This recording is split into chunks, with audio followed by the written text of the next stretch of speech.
Bonjour, alors j'espère que vous êtes en forme pour réaliser les exercices de cette partie 2 de la géodynamique interne. Vous vous rappelez que dans la partie 1, nous avions vu des QCM. Eh bien, dans cette partie, nous allons faire des exercices. Allez, c'est parti. Et surtout, prenez un crayon ou un stylo et prenez des notes. Premier exercice. Annotez le schéma avec les termes zone de divergence, croûte océanique, croûte continentale, zone de subduction, asténosphère et dorsale.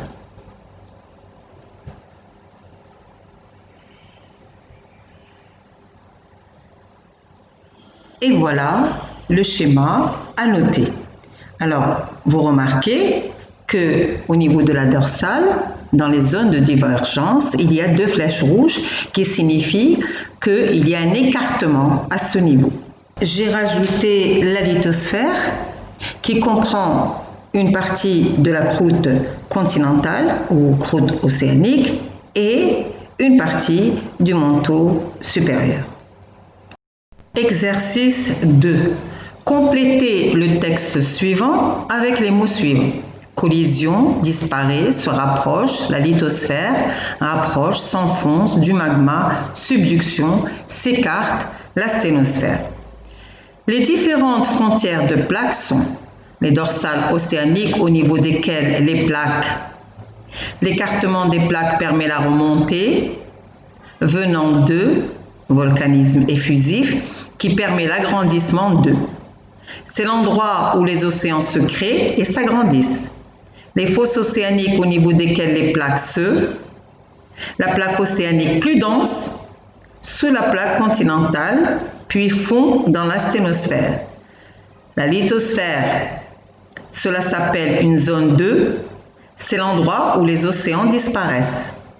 Les chaînes de montagnes au niveau desquelles deux plaques continentales, elles sont créées de ces deux plaques continentales qui se déforment.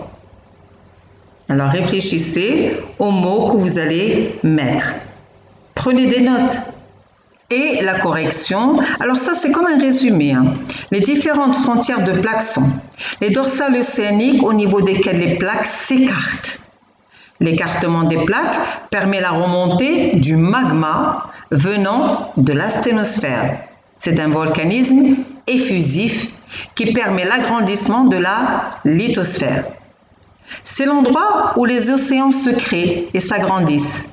Les fosses océaniques au niveau desquelles les plaques se rapprochent, la plaque océanique plus dense s'enfonce sous la plaque continentale, puis fond dans l'asténosphère. Elle disparaît. La lithosphère donc disparaît. Cela s'appelle une zone de subduction. C'est l'endroit où les océans disparaissent. Les chaînes de montagnes, au niveau desquelles les deux plaques continentales se rapprochent. Elles sont créées par la collision de ces deux plaques continentales qui se déforment. Et bien sûr, quand elles se déforment, elles créent des plissements, des failles, etc. Exercice numéro 3. Alors, vous avez donc un tableau et à partir de ce tableau, vous répondez à ces questions. 1. Qu'est-ce que la lithosphère, la dorsale? 2. Donnez un titre à ce tableau. 3. Interprétez les résultats de ce tableau. Et 4. Qu'en déduisez-vous? Alors, pour la première question, qu'est-ce que la lithosphère? Eh bien, la lithosphère comprend la croûte, qu'elle soit océanique ou continentale, plus une partie du manteau supérieur. Donc, je répète, lithosphère égale croûte plus une partie du manteau supérieur. Maintenant, pour la dorsale. La dorsale, ou crête médio-océanique, ou ride médio-océanique, en fait, c'est une chaîne de montagnes sous-marines. Regardez l'image. Vous avez la dorsale au milieu, au fond des océans. Il faut savoir aussi que les dorsales se situent en moyenne à 2500 mètres de profondeur. Et plusieurs de leurs sommets dépassent 2000 mètres, c'est-à-dire donc 2 km du plancher océanique, au point de parfois arriver à la surface de l'eau et de former ainsi une île. C'est le cas de l'Islande. Regardez la carte. Vous avez à gauche la plaque nord-américaine, à droite la plaque eurasiatique et qui divergent. Ces deux plaques divergent. Et ils vont créer donc en divergeant, ils vont créer cette dorsale médio-atlantique, c'est-à-dire donc médio-océanique. Donc elle est au milieu de l'océan. Donnez un titre à ce tableau. Alors, pour donner un titre à ce tableau, il faut savoir ce qu'on cherche. Et les chercheurs, ils essaient de trouver l'âge de la lithosphère en fonction de quoi? En fonction de la distance à l'axe de la dorsale. Donc, le titre est âge de la lithosphère en millions d'années en fonction de la distance à l'axe de la dorsale en kilomètres. Question numéro 3. Interpréter les résultats de ce tableau, c'est-à-dire donc lire les résultats scientifiques de ce tableau et donc les traduire en un langage compréhensible, clair, cohérent. Lorsque l'on s'éloigne de l'axe de la dorsale de 160 km à 8000 km, on remarque que l'âge de la lithosphère augmente de 2 millions d'années à 100 millions d'années. Notez qu'il faut toujours justifier grâce à des chiffres. Et quand on vous mettez les chiffres, ça donne une précision, ça donne une rigueur scientifique. Donc, ne dites pas que plus on s'éloigne de la dorsale, plus... Non, quand on interprète, il faut quand même donner des chiffres. Par contre, on va arriver à la question numéro 4. Qu'en déduisez-vous? Eh bien, on en déduit que plus on s'éloigne de l'axe de la dorsale, et plus l'âge de la lithosphère augmente. La question numéro 5, comment expliquer ces résultats? Alors là, on a besoin de schémas pour expliquer un peu ces résultats. En fait, on essaie d'expliquer pourquoi plus on s'éloigne de l'axe de la dorsale, plus l'âge de la lithosphère augmente.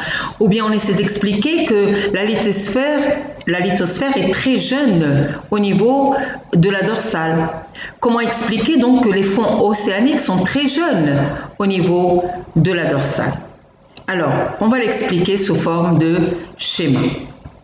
Au niveau de la dorsale, nous avons vu que nous avons des mouvements de divergence. Les plaques divergent, s'éloignent entre eux. Et là, par exemple, nous avons la plaque sud-américaine et la plaque africaine qui s'éloignent l'une de l'autre. Les plaques, quand elles s'éloignent, au niveau des dorsales océaniques, on a des montées de lave qui viennent combler l'espace entre les plaques et former de la lithosphère océanique jeune en refroidissant. C'est-à-dire le basalte, quand il monte à la surface et qu'il se refroidit, eh bien, avec l'écartement, il va combler un espace qui est vide. Et ce basalte qui a refroidi, c'est de la lithosphère océanique qui est très jeune. Plus donc cette dorsale s'écarte et plus les basaltes qui se sont formés, eh bien, ils vont diverger l'un de l'autre. Et qu'est-ce qu'on aura en fait? On aura les océans qui vont s'élargir au niveau des dorsales par formation à chaque fois de nouvelles lithosphères océaniques. Regardons un peu ce schéma. Au temps T1, nous avons le basalte qui est gris au temps T1. Et plus le mouvement de divergence est créé, plus les plaques s'éloignent. Et au temps T2, nous avons un basalte qui va se former nouveau qui est en orange, représenté en orange. Au temps T3, nous aurons un nouveau basalte qui est représenté en vert et au temps T4, on a le basalte le plus récent qui va se former. Alors regardez bien maintenant, les basaltes les plus anciens, ce sont ceux qui sont très éloignés de la dorsale et les basaltes les plus récents sont ceux qui sont au niveau de la dorsale. Donc les plaques s'éloignent au niveau des dorsales océaniques. Des montées de lave viennent combler l'espace entre les plaques et former de la lithosphère océanique jeune en refroidissant. Et ainsi, les océans s'élargissent au niveau des dorsales par formation de nouvelles lithosphères océaniques. Il est temps maintenant de définir ce qu'est un rift. Et nous allons prendre un exemple, celui de l'Afrique. Alors, au départ, nous avons un continent, par exemple l'Afrique, sur lequel se déposent des sédiments qui sont antérieurs à l'apparition du rift.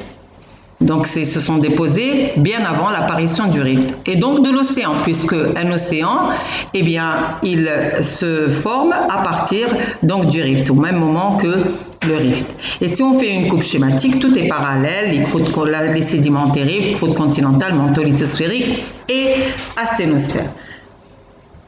On a au début une méga fissure, une grande fissure qui apparaît dans la croûte continentale. Et les deux bords de la fissure vont s'écarter lentement. Regardez, je l'ai montré ici en rouge. Et les flèches représentent le sens de l'écartement, de la divergence. En fait, c'est la tectonique qui est à l'origine de ce rift, qui a débuté dans ce secteur il y a 15 millions d'années et qui se poursuit toujours actuellement. De nos jours, par exemple, les bords de la mer Rouge s'écartent de 16 mm par an. Cette fissure, donc, elle est entre la plaque nubienne, en Afrique toujours, et la plaque somalienne. La méga fissure, qui va donc écarter les plaques lentement, va amincir la croûte terrestre. Et elle va donner naissance à un bassin d'effondrement, tout s'effondre, nommé rift continental. Les continentaux sont des fossés d'effondrement qui sont longs, étroits et limités par des failles normales. Regardez un peu le schéma. Au milieu, vous avez un rift continental qui est un fossé d'effondrement. Ça s'effondre. Pourquoi ? Parce que l'écartement a aminci la croûte continentale que vous voyez. La remontée d'un magma, de la sténosphère, il va causer ces forces de divergence et cette extension. Et en même temps, donc, elle va créer des cassures, des failles normales et des blocs qu'on appelle blocs basculés entre les failles. Alors, on avait dit qu'actuellement, on observe cette séparation de l'Afrique de l'Est avec l'Arabie. Regardez, nous pouvons observer aujourd'hui la naissance d'un océan sur la Terre. La péninsule arabique se sépare de l'Afrique de l'Est et elle va laisser place à un océan en cours de formation. Déjà, la mer Rouge, c'est une mer qui est très jeune. Elle a été nouvellement créée. Et vous voyez un peu où va se séparer les plaques. Vous avez écrit rift, rift, rift. Ça veut dire que du côté des Afars et du côté de la Somalie va se créer un océan. Tout simplement. Le document suivant montre la position des continents au cours des temps géologiques. Alors, classer ces continents, ces positions de ces continents, suivant un ordre chronologique du plus ancien au plus actuel. Alors, nous avons d'abord, la D. C'est le plus ancien, c'est la Pangée. Il y a 250 millions d'années. Ensuite, on a la B, bien sûr, il y a 145 millions d'années. Puis ensuite, A, il y a 65 millions d'années. Et enfin, la position actuelle, c'est la position C. Alors, d'après le même document, énoncez la théorie d'Alfred Wegener sur la dérive des continents. Eh bien, Alfred Wegener, il avait reposé, en 1912, il avait reposé sa théorie sur la dérive des continents. Il y a 300 millions d'années, il n'existait qu'un seul bloc continental qui était la Pangée. Et ce continent s'est fragmenté en plusieurs blocs qui ont lentement dérivé à la surface de la Terre. Et voilà, cette série d'exercices est maintenant terminée. Si vous n'avez pas compris un exercice ou que vous n'avez pas compris une définition, vous pouvez me laisser des commentaires et j'essaierai d'y répondre le plus vite possible. Allez, au revoir et à bientôt.